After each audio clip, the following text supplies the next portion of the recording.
날마다 솟는 샘물과 함께하는 오늘의 큐티 시간입니다.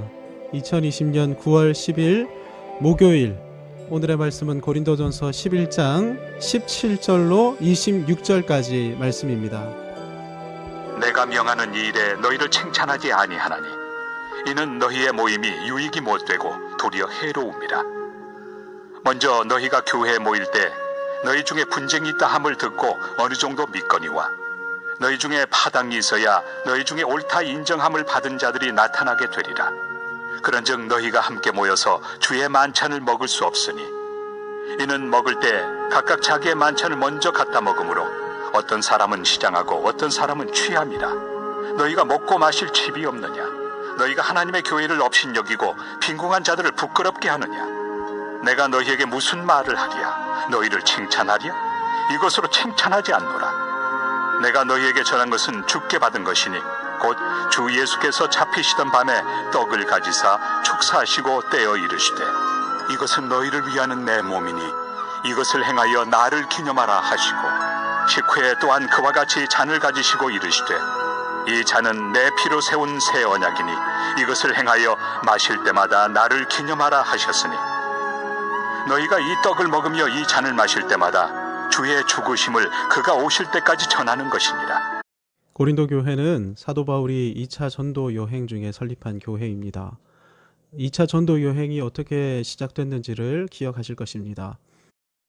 2차 전도 여행이 어떻게 시작됐는지를 기억하실 것입니다. 1차 전도 여행 중에 설립한 교회를 대상으로 예루살렘 공의회의 결정사항을 알려주기 위해 급히 2차 전도 여행에 나섰던 것인데요. 히브리파 유대인 순회 전도자들이 바울이 설립한 교회들을 방문해서 할례 같은 율법적 행위를 하지 않으면 구원받지 못한다, 이렇게 교회를 교란시켰기 때문입니다. 행위가 아니라 은혜로 구원받는다. 예루살렘 공의회가 확정한 구원론 교의인데요. 이것은 이미 지금까지 바울이 가르쳐 왔던 복음입니다. 하지만 바울은 공의회의 결정사항을 지역교회에게 알리기 위해 2차 전도여행에 나섰는데요. 그만큼이나 바울은 공교회의 권위를 인정했던 것입니다. 아울러 이 권위에 의거해 지역교회들이 이단적 가르침을 극복하기 원했던 것입니다. 교회가 권위가 있습니까? 네, 교회는 주님이 세우신 권위적 기관입니다. 교회가 가진 권세가 어떤 권세인지 마태복음 16장 17, 18절에서 주님이 베드로에게 이렇게 말씀하셨습니다. 또 내가 내게 이르노니 너는 베드로라. 내가 이 반석 위에 내 교회를 세우리니 음부의 권세가 이기지 못하리라. 내가 천국 열쇠를 내게 주리니 내가 땅에서 무엇이든지 매면 하늘에서도 매일 것이요 내가 땅에서 무엇이든지 풀면 하늘에서도 풀리리라. 교회가 가진 권위, 교회의 권세는 천국 문을 열고 닫는 권세입니다. 즉, 교회에 입교하지 않으면 그 사람은 천국 백성이 될 수 없는 것이죠. 그렇다면 한 명의 자연인이 교회에 입교하는 절차가 무엇입니까? 주님이 정하신 방식이 세례입니다. 그래서 너희는 가서 모든 민족을 제자로 삼아 세례를 베풀고, 주님이 이렇게 명령하셨던 것입니다. 사도 역시 고린도의 신자들에게 세례를 베풀므로 그들을 고린도 교회로 세웠습니다. 세례받아 교회가 된 성도들이 천국 백성으로 살아가는 주님이 정하신 방식이 있습니다. 22, 25절에서 사도가 주님의 말씀을 인용해서 말씀하는데요.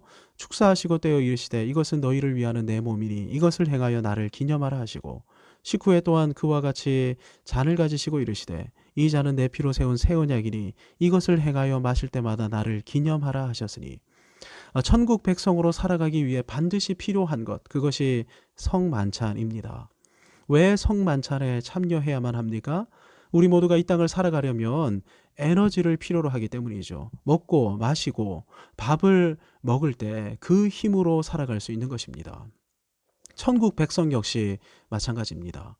은혜의 힘과 은혜의 능력을 공급받을 때에만 이 땅에서 천국 백성으로 기능하며 살아갈 수 있는 것이죠. 은혜의 힘과 능력을 공급받는 시간이 성만찬의 식탁입니다. 성만찬은 단순히 떡과 포도주를 먹고 마시는 정도의 시간이 아닙니다. 주님께서 떡과 포도주를 주시면서 이것은 내 몸이다. 이것은 내 피다. 이렇게 말씀하셨기 때문입니다. 즉 성만찬은 떡과 포도주를 먹고 마실 때 친히 임재해 주시는 주님의 임재를 맛보는 시간입니다. 천국 백성은 주님의 임재 가운데서만 은혜의 힘과 은혜의 능력을 공급받을 수 있는 것이죠. 즉 이 땅을 성도로 천국 백성으로 살아가기 위해 주님과의 연합이 필수인 것입니다.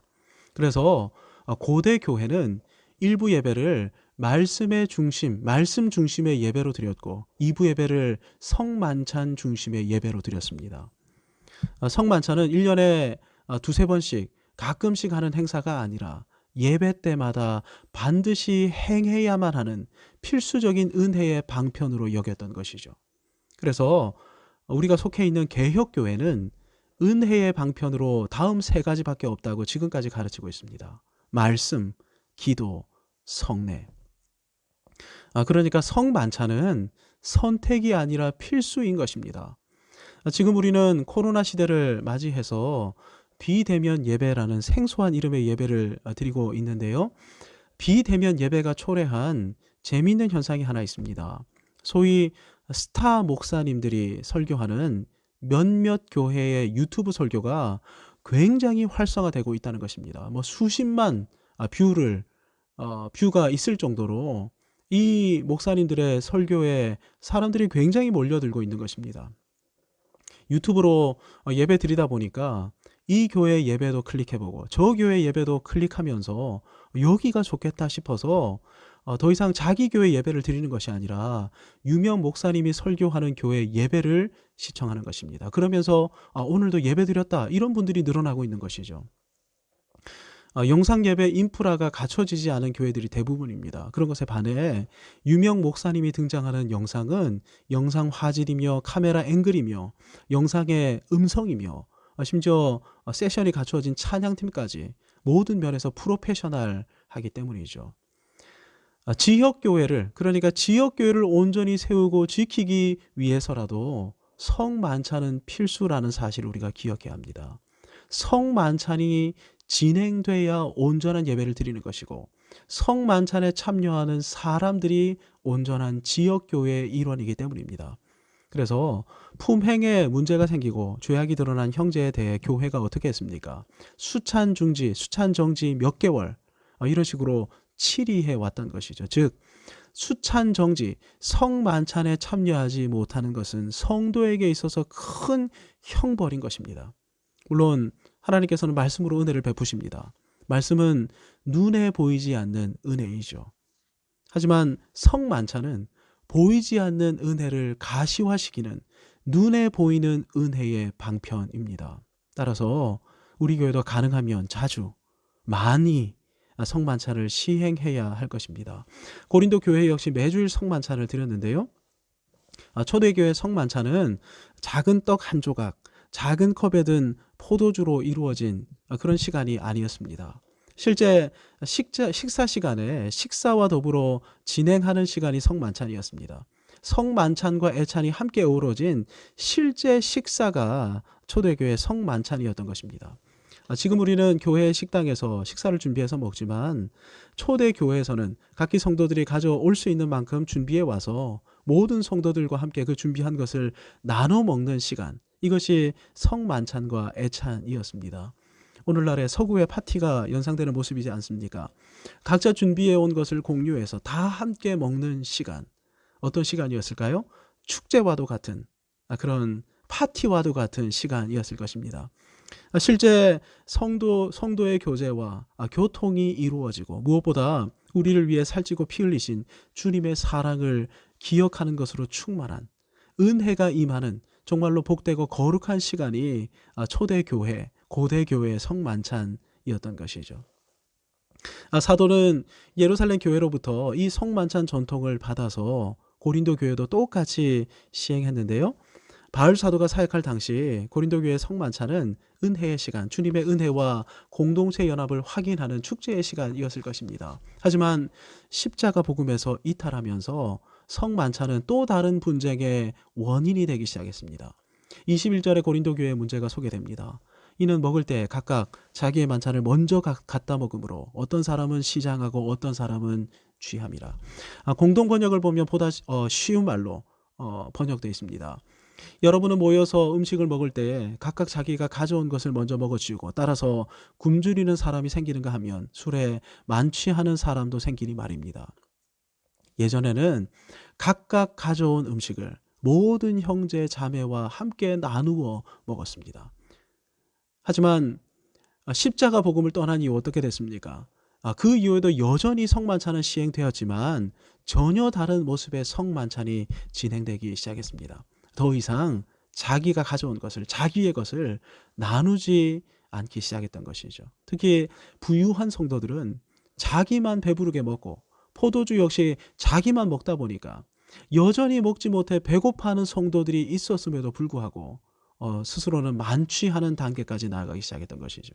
그래서 사도는 본문을 통해 성만찬의 의미를 되새기고 있는 것입니다. 성만찬의 핵심, 본질이 무엇입니까? 주님 자신을 우리에게 나누어 주신 것입니다. 이것은 너희를 위하는 내 몸이니 이 잔은 내 피로 세운 새 언약이니. 주님은 주님의 몸을 아끼지 않고 우리를 위해 나누어 주셨습니다. 주님의 피를 우리를 위해 쏟으심으로 우리와 새 언약을 맺어 주셨습니다. 주님의 이 사랑과 은혜를 아낌없이 남김없이 공급받는 사건이 성만찬입니다. 성만찬을 통해 주님의 놀라운 사랑을 공급받았고 또 공급받고 있다면 어떻게 하는 것이 마땅할까요? 성도들, 형제 자매와 나누는 것이 마땅한 것이죠. 24절 하반절을 보십시오. 이것을 행하여 나를 기념하라. 성만찬을 행하면서 이것은 우리를 위하여 찢으신 주님의 몸입니다. 이것은 우리를 위하여 쏟으신 주님의 피입니다. 이렇게 하면서 서로가 서로에게 베풀고 나눠야 하는 것이죠. 이렇게 주님을 기억하고 주님과 연합하는 것으로 충만한 시간이 성만찬입니다. 주님과의 교제는 반드시 성도의 교제로 나가야 합니다. 코로나 사태가 진정되어 성도의 교제가 하루속히 회복되기를 함께 기도하십시다.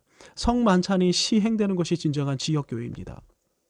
가시적인 은혜를 공급받고 그 은혜를 함께 나누는 것이 지역교회인 것입니다. 만나서 교제 나누는 것은 지금 상황에서는 제한될지라도 목장, 선교회와 함께 어떻게든 은혜를 나누십시다. 은혜가 유통됨으로 은혜가 더욱 충만해진 곳이 주님이 세우신 교회입니다. 이런 교회를 함께 세워나가는 우리 모두가 되기를 주님의 이름으로 축복합니다. 아멘. 하나님 아버지, 오늘도 주신 말씀의 은혜를 붙들고 은혜를 나누며 살아가는 안천의 모든 권속들이 되게 해 주옵소서. 예수님의 이름으로 기도하옵나이다. 아멘.